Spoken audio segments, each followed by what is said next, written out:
Rajendra Nagar coaching centre में जिस तरीके से 3 छात्रों की मौत हो गई है, दर्दनाक मौत हो गई, इसको लेकर पूरे दिल्ली में राजनीतिक उथल पुथल है। कैंडल मार्च निकाले जा रहे हैं, सभी पार्टियां इसमें विरोध प्रदर्शन कर रहे हैं। कांग्रेस भी इसमें कहीं पीछे नहीं है और कांग्रेस आज त्रिनगर में विरोध प्रदर्शन कर त्रिनगर विधानसभा क्षेत्र के सभी ब्लॉक में कांग्रेस कार्यकर्ताओं द्वारा कैंडल मार्च निकाला गया।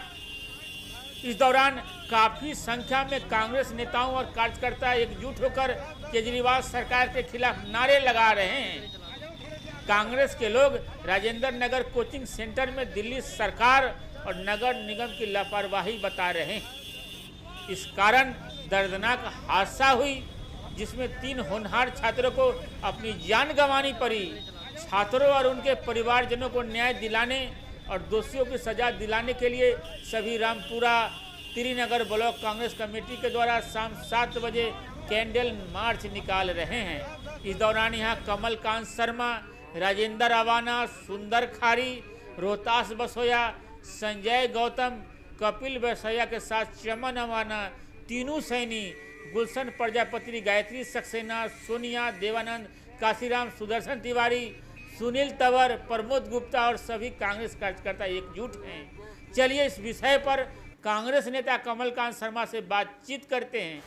राजेंद्र नगर कोचिंग सेंटर में जिस तरीके से 3 छात्रों की मौत हो गई है, दर्दनाक मौत हो गई, इसको लेकर पूरे दिल्ली में राजनीतिक उथल पुथल है। कैंडल मार्च निकाले जा रहे हैं, सभी पार्टियां इसमें विरोध प्रदर्शन कर रहे हैं। कांग्रेस भी इसमें कहीं पीछे नहीं है और कांग्रेस आज त्रिनगर में विरोध प्रदर्शन कर कैंडल मार्च निकाले। क्या कहेंगे कमलकांत शर्मा जी?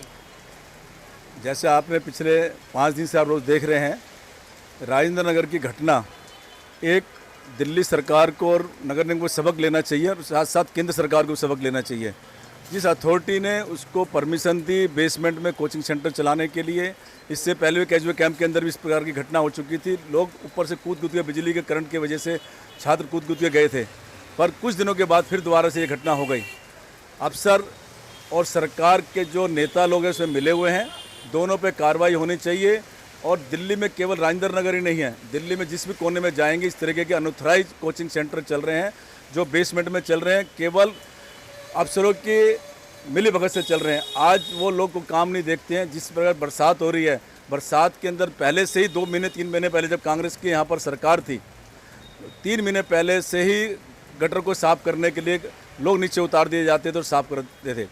2 महीने पहले लोकसभा के चुनाव के अंदर लगे रहे, कभी किसी ने गटर साफ नहीं करा, बिल बना लिए गए। इस घटनाओं को लेकर एक पॉलिसी बननी चाहिए केंद्र सरकार की, क्योंकि केंद्र सरकार का सबसे दिल्ली सरकार पे और एमसीडी सबसे बड़ा अधिकार है। जब भी कोई बात होती है अफसर उनकी ही सुनते हैं। ये दोनों सरकारों की मिली भगत है। आगे से और हादसा ना हो। दिल्ली में सब जगह सर्वे होना चाहिए, कैंप में होना चाहिए, छोटे छोटे कॉलोनी में होनी चाहिए, सब जगह सेंटर चल रहे द्वारा इस घटना को रोकने के लिए उस परिवार को, जिन परिवार के ये बच्चे गए हैं, ये खाना पूर्ति ना करें 2 लाख का 10 लाख के, वो परिवार के एक डिपेंडेंट लोग थे। ये बच्चा कहीं IAS बनता, IPS बनता और माँ बाप के लिए सेवा करता, उसको ये मुआवजा देकर पूर्ति की जाएगी और उसके लिए 2 करोड़ कम से कम मुआवजा दिया जाना चाहिए उनके लिए। और साथ में सरकार सचेत रहे। आज हाई कोर्ट ने और सुप्रीम कोर्ट जिस तरीके से फटकार लगा रही है अफसरों के ऊपर, सरकार के ऊपर, दोनों के को इस बात का सबक लेना चाहिए, आगे ये घटना ना हो। आम आदमी पार्टी के नेता राज्यसभा सांसद संजय सिंह ने PM को पत्र लिखा है कि कोचिंग संस्थान का एक कानून बनाया जाए। कैसे देखती है कांग्रेस इसे? ये पत्रों का समय नहीं है। इस समय दिल्ली में और MCD में आम पार्टी की सरकार है और केंद्र में कांग्रेस में मोदी की सरकार है, भाजपा की सरकार है। दोनों ही सरकारों का इसके अंदर अधिकार क्षेत्र है। दोनों जनता को इसमें ना ढकेलें, बच्चों के भविष्य से खिलवाड़ ना करें। बच्चों के भविष्य के लिए, जो देश के भविष्य के लिए वहाँ पर अपना घर छोड़कर यहाँ पर बहुत दिनों से तैयारी करते हैं, उन बच्चों को देखते हुए एक इस प्रकार की पॉलिसी बननी चाहिए जिससे आने वाले समय के अंदर इस प्रकार घटना ना हो। जिस तरीके से दिल्ली के मेयर और वहाँ की दुर्गेश पाठक विधायक LG को घेर रहे हैं, LG के बाहर धरना प्रदर्शन करते दिखे। दुर्गेश पाठक उस क्षेत्र के विधायक हैं और MCD के प्रभारी हैं। उनके सामने, उनके आंखों के सामने इस प्रकार कोचिंग सेंटर चलते रहे, उनको सबक लेना चाहिए था। विधायक बनने से पहले भी कैजुअल कैंप के अंदर ये घटना हो चुकी थी। उनको अपने क्षेत्र के अंदर इस प्रकार के काम को ना होने देना था। MCD के उन अधिकारियों के खिलाफ कार्रवाई करवानी चाहिए थी। मेयर भी बराबर से निगम पार्षद है, दोनों के सामने काम हुआ है। भाजपा के वहाँ पर सांसद हैं, उनके सामने काम हुआ है, दोनों की बड़ी जिम्मेदारी बनती है। तो ये हमारे साथ बात कर रहे थे कांग्रेस नेता कमलकांत शर्मा जी। मिलते हैं किसी और खबरों के साथ। नमस्कार।